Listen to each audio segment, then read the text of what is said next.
धर्म के लिए हिंसा भी करना पड़ा देश के लिए तो हम पीछे नहीं हटेंगे। मोदी गवर्नमेंट के खिलाफ हो, प्रोटेस्ट करना चाहते हो, नहीं करने देंगे मोदी, क्योंकि अब एक देश है और मोदी के खिलाफ जो भी जाएगा प्रोटेस्ट करेगा तो वो देशद्रोही है।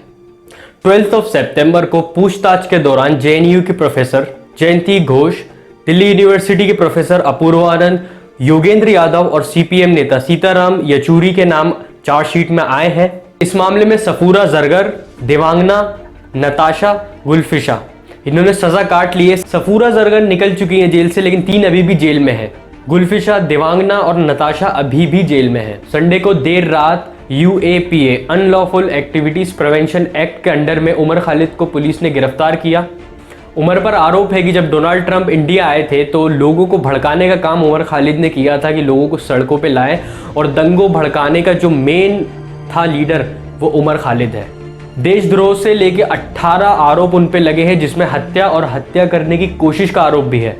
अगर इतनी बड़ी प्लानिंग हो रही थी तो दिल्ली पुलिस और इंटेलिजेंस को इसकी खबर क्यों नहीं थी?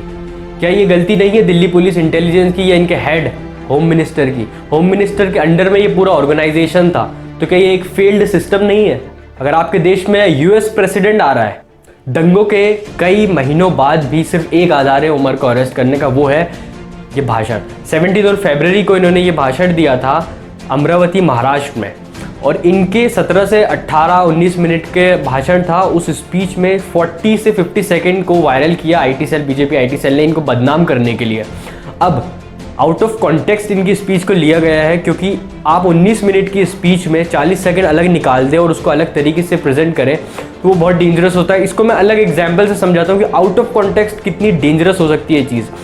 अरुण शूरी एक क्रिटिक्स हैं, उन्होंने अपनी एक बुक द वर्ल्ड ऑफ फतवा, उस बुक में कुरान की सूरत तौबा को कोट किया।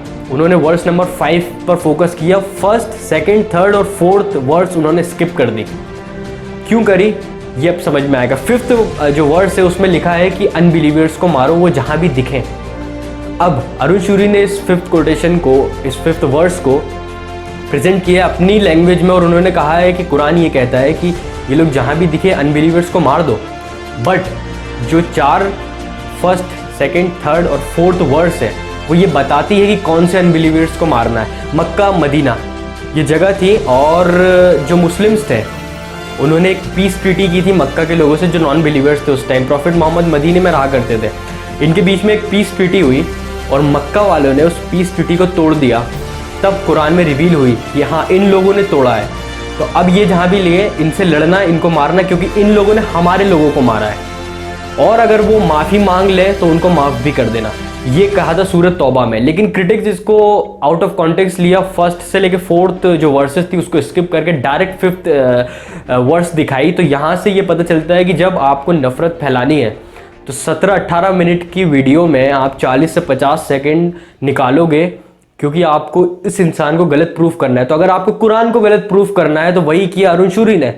उन्होंने 1st से लेके 4th तक वर्सेस को स्किप करके डायरेक्ट 5th दिखाई कि ये देखो कुरान कह रहा है कि अनबिलीवर्स को मारना, और कुरान ये कह रहा है कि उन अनबिलीवर्स को मारना था जो ऑलरेडी अब तो मर भी चुके हैं, 1400 साल पहले वाले जिन्होंने पीस ट्रीटी को तोड़ा था।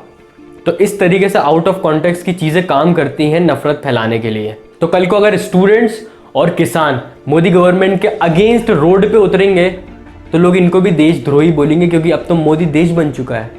और अगर उमर का भाषण इतना बुरा था तो फिर ये क्या था? दिल्ली में आग लगी रहे, ये यही चाहते हैं, इसीलिए इन्होंने रास्ते बंद किए, इसीलिए दंगे जैसा माहौल बना रहे हैं। हमारी तरफ से एक भी पत्थर नहीं चलाए। CCP साहब हमारे सामने खड़े हैं। मैं आप सबके बिहाफ पे ये बात कह रहा हूँ, ट्रंप के जाने तक तो हम शांति से जा रहे हैं, लेकिन उसके बाद हम आपकी भी नहीं सुनेंगे अगर रास्ते खाली नहीं हुए तो। गद्दारों को, देश के गद्दारों को, देश के गद्दारों को गोली मारो सालों को। लेकिन क्योंकि ये बीजेपी के मिनिस्टर्स हैं, इनके साथ जांच तो दूर पूछताछ भी नहीं हुई, FIR तक दर्ज नहीं की गई। उमर ने बहुत सी स्पीचेस दी, ये पहली बार नहीं था। अगर उमर हेट स्पीचेस देने वाले होते तो इससे पहले भी कोई केस उन पे होता, लेकिन ये पहले ही केस है, और ये सीधे सीधे ये बताता है कि ये दंगों की जांच नहीं हो रही है। ये जो हो रहा है ये CAA और NRC में जो प्रोटेस्ट करने वाले जो मेन लोग थे, ये उनको टारगेट किया जा रहा है। 4 सितंबर को खुद उमर ने ये बात बताई कि कैसे उनकी स्पीच को आउट ऑफ कॉन्टेक्स्ट लिया जा रहा है। पहले मेरी एक स्पीच जो 17 मिनट की स्पीच थी उसमें से 20-30 सेकंड निकाल के उसको वायरल किया गया और बताया गया कि ये दंगे की साजिश है, कि मैंने लोगों को बोला कि सड़कों पर आके विरोध प्रदर्शन करें। जब मैंने वो पूरी 17 मिनट की स्पीच अपलोड कर दी, जिस स्पीच में मैं दंगा और हिंसा तो दूर की बात, मैं सत्याग्रह और अहिंसा गांधी के संदेश की बात कर रहा था, तो अब वो मेरे खिलाफ और नए नए झूठे बयान टीवी में चलाते हैं, मीडिया में चलाते हैं, लोगों से झूठी गवाही देने को मजबूर किया जा रहा है उनको डरा धमका के पुलिस द्वारा। एक तरफ वो देश को बांट रहे हैं और हम तमाम लोग इसमें बिजी हैं कि देश को कैसे बचाया जाए। एक तरफ वो देश को बांट रहे हैं और हम तमाम लोग इसमें बिजी हैं कि देश को कैसे बचाया जाए। जो रियल अक्यूज्ड है उनको बचाने के लिए नए नए चेहरों को सामने लाया जा रहा है ताकि जो मुजरिम है, असल मुजरिम, उनको छुपाया जा सके। प्रोटेस्ट का मतलब क्या होता है कि एक्सट्रीम लेवल तक जब प्रोटेस्ट पहुंच जाता है तो वो एक्सट्रीम लेवल कौन सा लेवल है? गांधी जी ने ये सिखाया था हमको 1942 में भारत छोड़ो आंदोलन जब चल रहा था। गांधी जी ने कहा कि डू और डाई, ना कि गो एंड किल।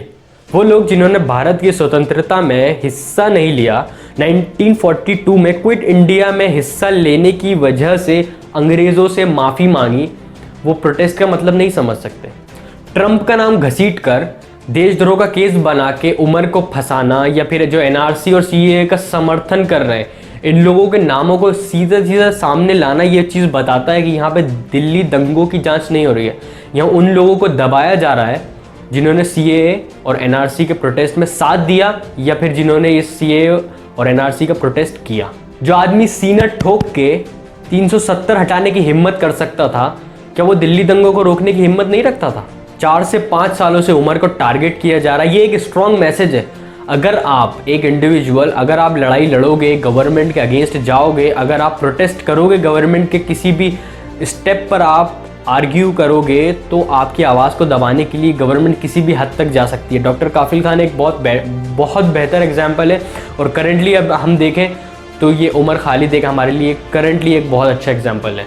उमर के हर वीडियो अवेलेबल है जिसमें क्लियरली दिख रहा है कि वो कहीं भी ऐसा नहीं कह रहे हैं जिसमें वो दंगे को भड़काने की कोशिश कर रहे हैं। लेकिन जो वीडियोस अवेलेबल हैं, कपिल शर्मा हो या अनुराग ठाकुर हो या फिर ये औरत हो, हर महादेव, तुम्हें तुम्हारी राम की कसम सनातनियों, हर हर महादेव, आज घर में घुसा दो, हर हर महादेव, डंडा बजाओ, हर हर महादेव। अगर धर्म के लिए हिंसा भी करना पड़ा देश के लिए तो हम पीछे नहीं हटेंगे। अगर धर्म के लिए हिंसा भी करना पड़ा देश के लिए तो हम पीछे नहीं हटेंगे। अब अगर होम मिनिस्टर अमित शाह है तो अरेस्ट तो वही लोग होंगे जो डेमोक्रेसी के लिमिट में रह के प्रोटेस्ट कर रहे हैं, ना कि उन लोगों को अरेस्ट करेगी जो कि डेमोक्रेसी के अगेंस्ट में जा रहे हैं। फिर वो कपिल मिश्रा हो या फिर अनुराग ठाकुर हो, जिनकी वीडियोस में क्लियरली दिख रहा है कि ये हैं वो लोग जो दंगे भड़काने की कोशिश कर रहे हैं। कई ऑर्गेनाइजेशंस है, इवन यूनाइटेड अगेंस्ट हेट, इन लोगों ने निंदा की है उमर खालिद की गिरफ्तारी पर। अभी तक ये मालूम नहीं हुआ कि हाथों में जो हथियार थे,